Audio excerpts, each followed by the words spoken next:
मिनश्शैतानिर्रजीम बिस्मिल्लाहिर्रहमानिर्रहीम। प्यारे बच्चों, आज हम गज़ल पढ़े। मैंने आपको गज़ल लिखवाया है कि गज़ल किसे कहते हैं, क्योंकि नसर हमारा सब ख़त्म हो गया, वो सिलेबस हमने कंप्लीट किया है, इसलिए आज हम गज़लियात पढ़ेंगे। गज़ल तो आपने लिखी है, कल मैंने आपको गज़ल लिखवाई है कि गज़ल किसे कहते हैं, गज़ल में क्या क्या होता है। अब हम मीर तकी मीर की गज़ल पढ़ेंगे। इस गज़ल में मीर तकी मीर ने क्या फरमाया है। जिस सर को गुरूर आज है यहाँ ताजवरी का, कल इस पे यही शोर है फिर नवागरी का। इस गज़ल में, इस शहर में मीर तकी मीर दरअसल दुनिया की बेसबाती का जिक्र करते हैं। बेसबाती मीन्स फानी, यानी कि दुनिया फानी है, यहाँ किसी को गुरूर नहीं करना चाहिए। इसमें शायर बेसबाती का जिक्र, इस शहर में शायर बेसबाती का जिक्र करते हुए फरमाते हैं कि जो आज ये यहाँ बादशाह है और जिनके सरों पर ताज सजा हुआ है और जो शान शौकत के मालिक है, इनकी शान शौकत, इनकी ये दौलत हमेशा रहने वाली नहीं है, किसी भी लम्हे ये ख़त्म हो सकती है। इसलिए वो इंसान को ये सलाह देते हैं कि अपनी इस आन बान और शान पर गुरूर नहीं करना चाहिए। यानी जो इंसान है, अगर किसी इंसान के पास ज़्यादा दौलत होती है या कोई आलिम होता है या कोई खूबसूरत होता है तो उसको गुरूर आता है, गुरूर नहीं करना चाहिए। यहाँ मीर तकी मीर यही फरमाते हैं कि ऐ इंसानों, ये देखो कि दुनिया कितनी बेसबात है, दुनिया फानी है, यहाँ किसी को नहीं रहना है, यहाँ तो एक दिन सबको जाना है, इसलिए किस चीज़ पर गुरूर करते हो, जबकि आपको पता है कि ये दुनिया छोड़नी है, हमेशा रहने वाली नहीं है, तो यहाँ गुरूर नहीं करना चाहिए। क्योंकि इस दुनिया में किसी चीज़ को सबात हासिल नहीं है। अगर कोई बादशाह है या कोई अमीर है, कोई आलिम है, आज अपनी बादशाही पर नाज है, आज अपने इल्म पर नाजा है, आज अपनी खूबसूरती पर फख्र करता है, तो कल इसकी तबाही और लाचारी पर लोग मातम भी कर सकते हैं। क्योंकि जब इंसान मरता है तो इसके बहुत सारी नवागिरी होती है, बहुत सारे मातम कना होते हैं, मातम करते हैं, रोते हैं, अपने आप को पीटते हैं, मतलब दूसरों को भी रोते हैं, खुद भी रोते हैं। जब किसी का अपना जाता है इस दुनिया से तो वो रोता है, मातम करता है। तो यही सलाह देते हैं यहाँ मीर तकी मीर की, इसलिए इस दुनिया पर गुरूर नहीं करना चाहिए। अपनी शान शौकत पर, अपनी इज्जत पर, अपनी दौलत पर, अपनी इल्म पर या अपनी खूबसूरती, किसी चीज़ पर भी यहाँ गुरूर नहीं करना चाहिए। क्योंकि ये दुनिया बेसबात है, ये दुनिया फानी है, इस दुनिया से हर किसी को जाना है। दूसरा शेर। आफाक की मंजिल से गया कौन सलामत, असबाब लुटा रहा मैं यहाँ हर सफरी का। मीर फरमाते हैं कि दुनिया की मंजिल से कोई मुसाफिर सही सलामत नहीं लौटा। जिंदगी के रास्ते में हर मुसाफिर का साजो सामान लुट गया। देखो बेटा, यहाँ आप कहोगे कि किस तरह लुट गया है।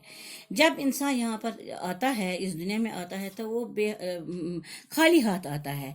जब वो पहले वो बचपन गुजारता है, अपने माँ बाप के साथ बचपन गुजारता है, फिर यही बच्चा जवान हो जाता है तो अपनी ज़िंदगी खुद संवारता है और यहाँ पर साजो सामान जमा करता है, मकान बनवाता है, दौलत हासिल करता है या इल्म हासिल करता है, सब कुछ मतलब अपनी ज़िंदगी में करता है कि बहुत सारा सामान जमा करता है।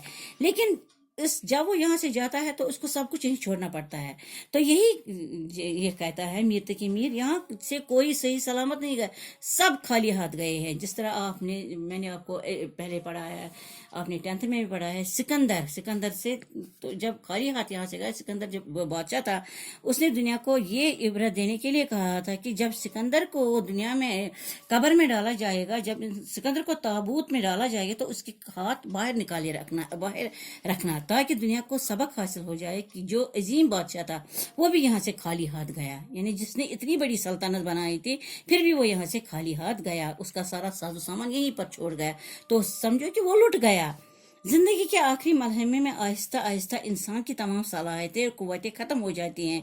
जवानी का जोर, कुव्वत बीनाई, कुव्वत समात साथ छोड़ देती है, टंगे जिस्म का बोझ उठाने से इनकार कर देती है और इंसान अपना सब सामान लुटा कर यहाँ से चला जाता है। देखो बेटा, एक तो उस इंसान का सब साजो सामान जो इसने दुनिया में हासिल किया है तो वो लुट गया, और अब जो उसकी अपनी ज़िंदगी होती है, अपना जिस्म जो होता है, یہ جو جوانی میں اس کا زور ہوتا ہے، اس میں طاقت ہوتی ہے، اس کی جو بینائی ہوتی ہے، آنکھوں کی روشنی تیز ہوتی ہے، قوت سماعت یعنی کہ سننے کی طاقت بھی اچھی ہوتی ہے، سب کچھ چھوڑ دیں یعنی کہ ٹانگیں بھی کمزور ہو جاتی ہے، دوسروں کا سہارا لینا پڑتا ہے اور دوسرے اس کا بوجھ نہیں اٹھاتے، اس کی اپنی ٹانگیں بھی اس کا بوجھ نہیں اٹھاتے ہیں، اور آخر کار انسان اپنا سب کچھ لٹا کر یہاں سے چلا جاتا ہے۔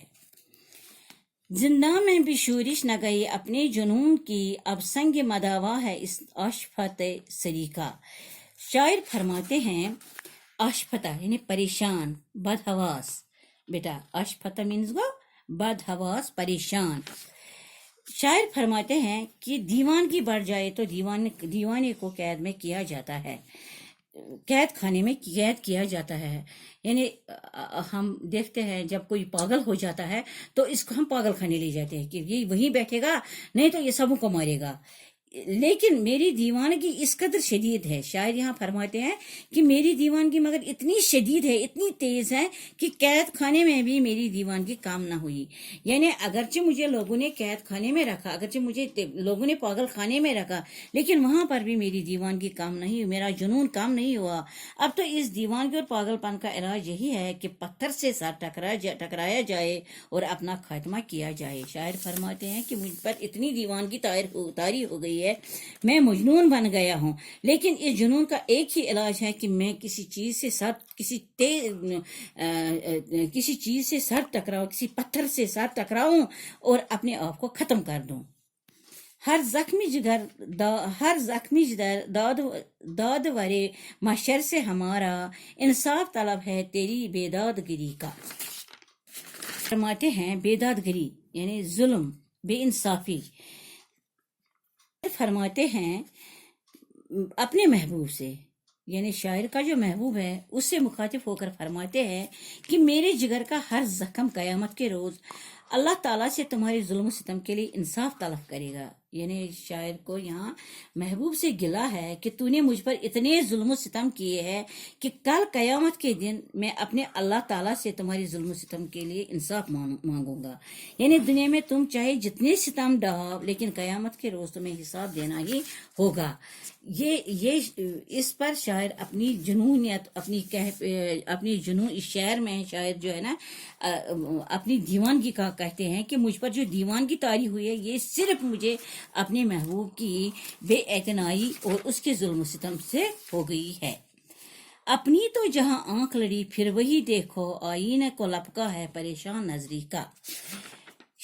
لپکا مینز عادت، لپکا عادت۔ شاعر فرماتے ہیں، میر یہاں فرماتے ہیں کہ میری جہاں بھی آنکھ لڑی، یعنی جو بھی میرا محبوب ہوا وہ اس قدر خوبصورت تھا کہ اسے دیکھ کر آئینہ کو بھی حیران ہونے کی عادت پڑی، یعنی جو میرا محبوب تھا وہ اتنا خوبصورت تھا کہ آئینہ بھی اس کو ہمیشہ دیکھتا رہتا ہے، کہ آئینہ کو اس کے آنکھوں سے نظر نہیں، اس کے چہرے سے نظر نہیں پڑتی ہے، آئینہ بھی اس کو دیکھنے کا عادی ہو گیا۔ گویا آئینے کی پریشان نظری اور حیرانگی میرے محبوب کے حسن کی وجہ سے ہے۔ مراد ہے، مطلب یہ ہے کہ میرا محبوب بے حد خوبصورت ہے جس کے حسن کو دیکھ کر آئینہ بھی حیران ہے، یعنی میرا محبوب جو ہے وہ اس قدر خوبصورت ہے کہ آئینہ بھی شرمندہ ہوتا ہے اس کی خوبصورتی کی دیکھ کر۔ میرا محبوب جو اتنا خوبصورت ہے اس کا حسن دیکھ کر آئینہ بھی حیران ہوتا ہے کہ اتنا حسین محبوب کس کا ہوگا۔ صد موسم گل ہم کو تہے بال ہی گزرے، مقدور نہ دیکھا کبو بے بال و پری کا۔ بیٹا یہاں بے بال و پر، بازو اور پر، بال و پر جس کو بولتے ہیں بازو اور پر، مراد ساز سامان جو ہوتا ہے، مداوا دوا علاج۔ شاعر فرماتے ہیں بہت سارے موسم بہار آتے ہی رہتے ہیں، یعنی زندگی میں بہار آتے ہی رہتے ہیں، لیکن میرے لیے وہ ہمیشہ پھیکے پھیکے ہی گزر گئے، یعنی यहाँ पर मौसमी बहार तो आते हैं, मौसमी बहार में हर कोई खुश होता है, दिल भी खुश होता है, फूलों को देखकर, मौसम को देखकर हर किसी का दिल खुश हो जाता है। लेकिन मेरा दिल हमेशा उदास रहता है, मेरा दिल हमेशा वीरान रहता है। मैं हमेशा बेसरो सामानी का शिकार रहा और इस बेसरो सामानी के आलम में किसी बहार के मौसम का लुत्फ न उठा सका। यानी जब मेरा दिल ही खुश नहीं है, मेरा दिल ही हमेशा परेशान रहता है महबूब के लिए, तो इस तरह से मैं हमेशा इस बहार का मौसम भी, इस मौसमी बहार का लुत्फ भी नहीं उठा सकता हूँ, क्योंकि मेरे लिए बिल्कुल वैसा है जिस तरह खिजां होता है। ले सांस भी आहिस्ता के नाजुक है बहुत काम, आफाक की इस कारग शेहशा गरी का है। शायर फरमाते आफाक मीन्स आसमान, बेटा आफाक आसमान। तो शायर फरमाते यहाँ पर कारगह मीन्स काम की जगह, शीशा गरी शिहशा गरी। फिर फरमाते हैं कि इस दुनिया में जितना आसान काम है, कि फरमाते इस दुनिया में जीना आसान काम नहीं है, ये दुनिया शीशे के कारखाने की मानद है। देखो बेटा, जब हम कोई शीशा उठाते हैं तो आहिस्ता आहिस्ता उठाते हैं, आहिस्ता, कहीं इसको ठेस न लग जाए। अगर शीशा को मामूली ठेस लग गई तो इसका जो शीशा को ठेस लग जाती है तो वो टूट जाता है। तो इस मामूली जब हम इसको मामूली से ठेस लगाते, इस तरह करते हैं, तो इसको जब ठेस लगती है, शीशे को ठेस लगती है, तो वो टूट जाता है। टूटने से ये शीशा खराब हो जाता है। शायर फरमाते कि दुनिया बिल्कुल इसी जैसे है, यहाँ संभल कर चलना पड़ता है, यहाँ जीना इतना आसान नहीं है जितना आप समझते हैं। ये शीशे के कारखाने के मानद है, जहाँ निहायत होशियारी से काम लेने की जरूरत। थोड़ी सी गलती इंसान को खसारे में डाल सकती है।